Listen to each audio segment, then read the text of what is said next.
Akizungumza na wananchi hao huko kisiwani Kokota katika hafla hiyo ya ugawaji wa sadaka kwa watu wenye mahitaji maalum, mjumbe huyo wa mapambano Raya Mkoko Hassan amesema lengo la ugawaji wa sadaka hiyo ni kuwaunga mkono akina mama na watu wenye mahitaji maalum.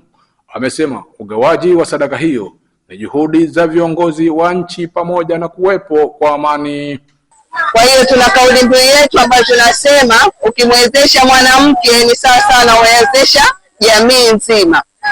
Kwa hiyo niko hapa kusaidiana na wanawake wenzangu kwa njia moja ama nyingine ili kuweza kufanikisha masuala yetu ya kawaida. Bila ya amani hakuwezi kufanyika kitu chochote. Kwa hiyo tunawashukuru na tunapongeza, lakini pia na sisi wanajamii au wananchi wa Tanzania kwa ujumla, visiwani pamoja na Tanzania bara, tuweze kuombea viongozi wetu Dr. Hussein Ali Hassan Mwinyi na Mama Samia ili tuweze kuwa na amani zaidi na maendeleo yazidi kuonekana.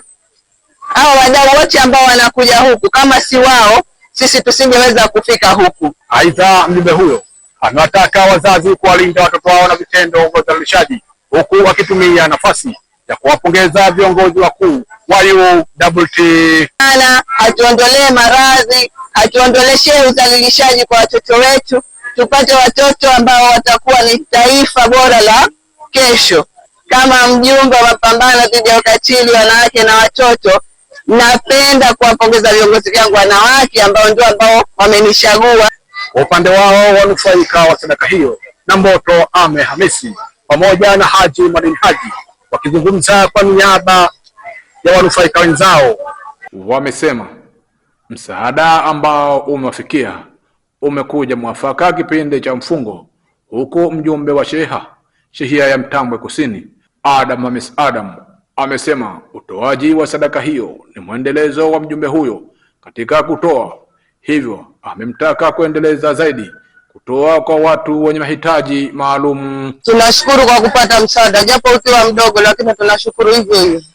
Kwa kila atayepata ashukuru, asiyopata asikufuru. Kwa hiyo kwa vile nawapongeza walioleta msaada huu, nawatokea shukrani zangu za dhati kwa hili na jinginevyo.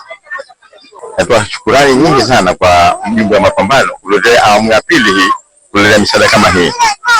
Kwa hiyo kubwa yao ni kutoa shukrani na kumjalia, kumwombea dua kwamba Mwenyezi Mungu amjalie kwamba yeye azidi kumpa moyo. Iftari ambayo imetolewa na mjumbe wa mapambano dhidi ya ukatili wa kijinsia wanawake watoto kutokea UWT Tanzania, sukari, unga, mchele, maharage pamoja na mafuta ya kupikia.